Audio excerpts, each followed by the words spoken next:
not really trying to make you angry. So it's something that you need to look at yourself and with a real honest vision, really checking yourself and making sure that you're being honest with yourself and authentic about how you are behaving and why, is important. You can't deny, you can't bury it, you can't blame, you can't feel guilt either. You've got to recognize it for what it is and say, hey, you know what, I need to take care of myself a little better.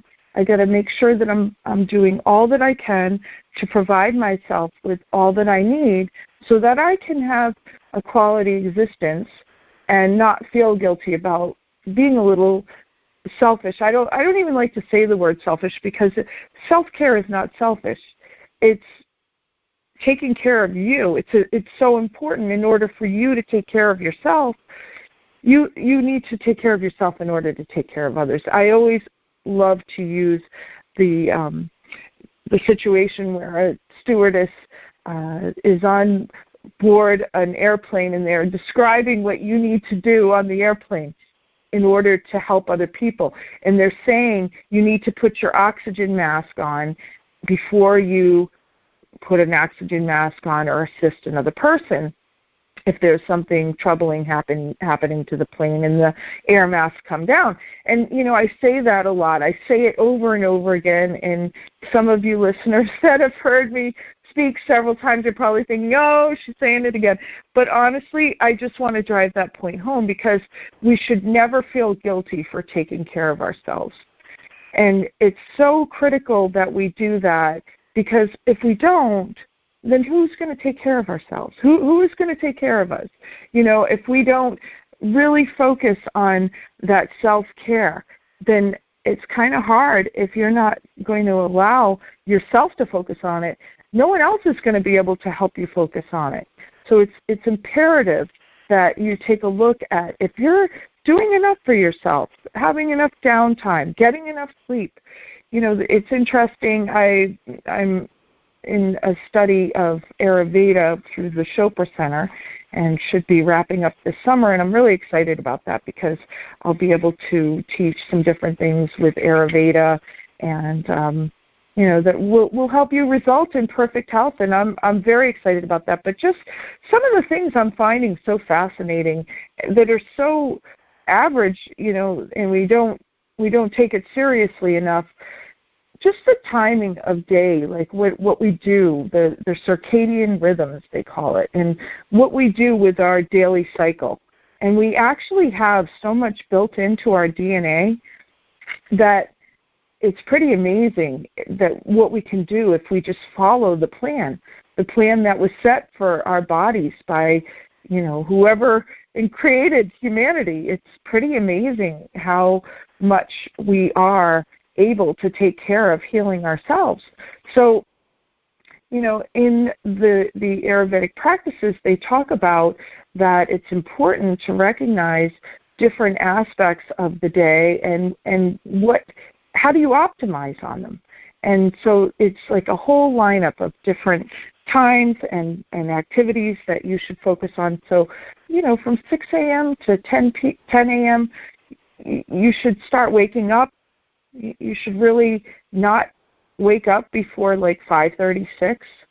A lot of people want to jumpstart their day even earlier, but you're not allowing your body to kind of go in the rhythms of nature if you do not honor what this kind of schedule is. So 10 a.m. is where you start getting into activity, and then from 10 a.m. to 2 p.m. is when you should start looking at lunch and, it's the biggest meal of the day, according to Ayurveda. That's kind of interesting to me. I know that a lot of elderly people want to have their biggest meal of the day at lunchtime, and I thought that was just something that elderly people do. But it isn't. It is actually very healthy for you to have your lunch, your largest meal of the day. From 2 to 6 p.m. is a lot of creative energy, a lot of physical movement time. That's where you're going to really optimize on that, getting a lot of things done. And then from 6 p.m. to 10 p.m., you should kind of slow down and start preparing for sleep. And also on the earlier side of that, around 6 p.m., you should have a light dinner. And then from 10 p.m. to 2 a.m., you are able to maximize detoxification and metabolism for your body. So you really should be in bed. Our Ayurveda says that you should really be in bed by 10 p.m. And that if you're not actually using that burst of energy that will help clean your brain and all the neurotransmitters. It's important to understand that if you're not honoring that time and space where Ayurveda, has known this, for, like the practice of Ayurveda has been around for over 5,000 years, and it's really what today's medicine is based on. A lot of the practices developed into modern medicine. But they've noted that from 10 p.m. to 2 a.m. is really a critical time to be sleeping, and it really helps you detoxify. And you might feel like you don't want to go to sleep at that time. There's like a burst of energy that happens, but honestly, that burst of energy is supposed to be utilized for that detoxification and cleaning your brain. So it's important to honor that and do your best to try to get to sleep around 10 p.m. From 2 a.m. to 6 a.m., you're dreaming and you're moving emotional energy. So that's really, important to experience that. So during this 24-hour period, there's these optimal times to hone in on and make sure that you do certain things. And there's daily practices for self-care, too. And that kind of thinking and structure to your 24-hour period when you're awake and asleep, that kind of structure all the way through really puts you into balance and better health. It helps you also achieve wholeness. And all of these things that I'm speaking of, wholeness, balance, achieving a mind-body-spirit connection, it is empowering. And it's empowering in a way that helps you overcome stressful thoughts.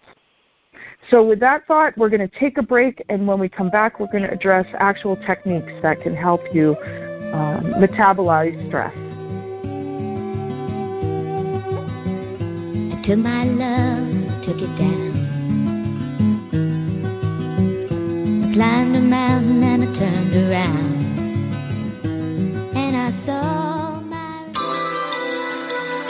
Come explore with us natural and healthy ways to achieve inner peace, happiness, and an ever-present state of well-being on The Mind Health Coach with Leah Marie every Friday at 10 a.m. and 10 p.m. Eastern Time on the Dream Vision 7 radio network. You're already healed. You just haven't realized it yet. When you're ready, you can change your mind and change your life forever. The power of a beautiful life is within you today. Omega Institute, offering workshops, retreats, and online learning dedicated to awakening the best in the human spirit. For over 40 years, Omega has seen more than 1 million people come through its doors to grow, learn, and find a greater sense of purpose. With over 350 workshops to choose from, Omega offers something for everyone. Located in Rhinebeck, New York, just 90 miles north of New York City, Omega's natural environment and quiet pace allow for extraordinary experiences to unfold. Learn more at eomega.org or call 877-944-2002. Again, 877-944-2002. Are you looking for the keys to unlock the doors to excellent health, happiness, positive life experiences, success at work, wonderful relationships, and inner peace? You may think you won't ever find all of those keys that'll finally unlock the doors for good, but I can assure you that they're waiting to be discovered within you. The Mind Health Coach program helps you journey within and open those doors that are blocking your way to a beautifully balanced life. We help you find the most natural and healthy holistic practices that work best for you and your lifestyle. You're already healed. You just haven't realized it yet. When you're ready, you can change your mind and change your life forever. A beautiful life is waiting to be discovered within you today. To learn more about our program, visit mindhealthcoach.com.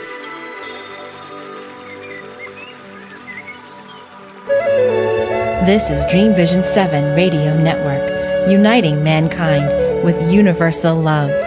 Our shows are created from the heart, bringing each listener to a place of divine enlightenment. Breathe, relax, and enjoy. Let life flow.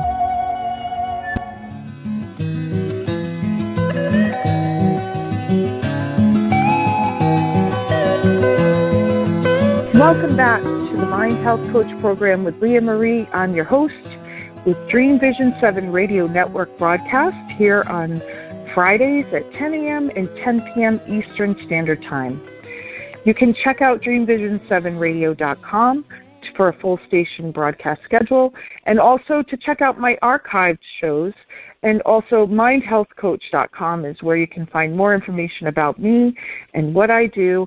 And I've been really excited about this event that's taking place in September. I can't say enough about it. I've never been to Bermuda, so I'm really, really thrilled to be going. It's a place that's been on my to-do list.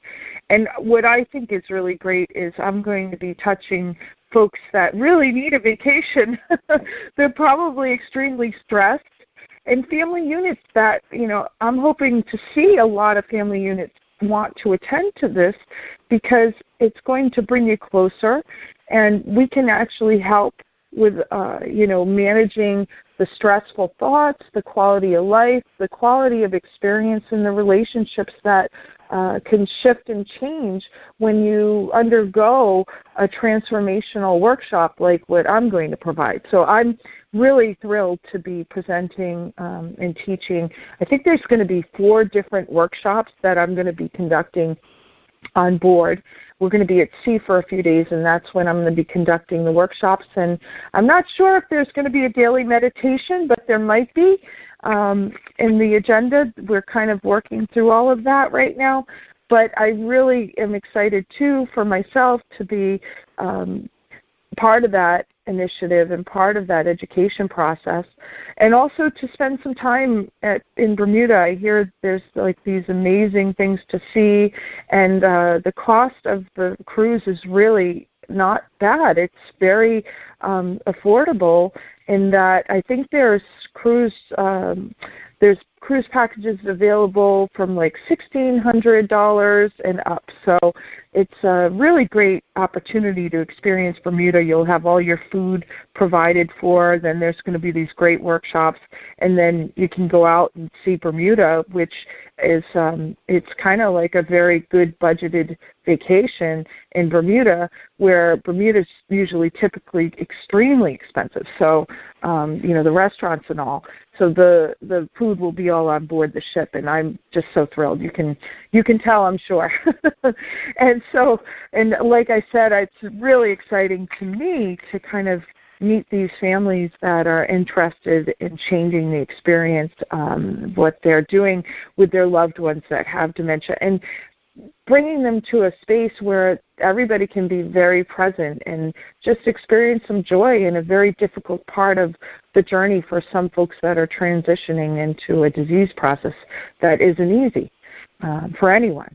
So back to stress, and as I mentioned earlier in the show, April is Stress Management Awareness Month, and I really, love talking about stress. Not because I love stress. I love stress in a lot of ways. I actually read an article recently where stress, if you utilize it right, and I've known this for a while, but if you use stress right, you can actually use it as fuel for fueling yourself in the right direction. So there is good stress. There's bad stress. Good stress is things that can happen in your life, such as buying a new house, or selling a house can be very stressful, but it also can bring a lot of good things. And getting married is a wonderful experience, but it can also lead to a lot of stress when you're preparing for that wedding and actually having the day. And it can be stressful with all the family tension that can happen, but, it's a really great experience. Or getting a new job, or, going to school. There's a lot of stress amongst the younger generation where they're unsure of how they're going to be paying all the bills for their education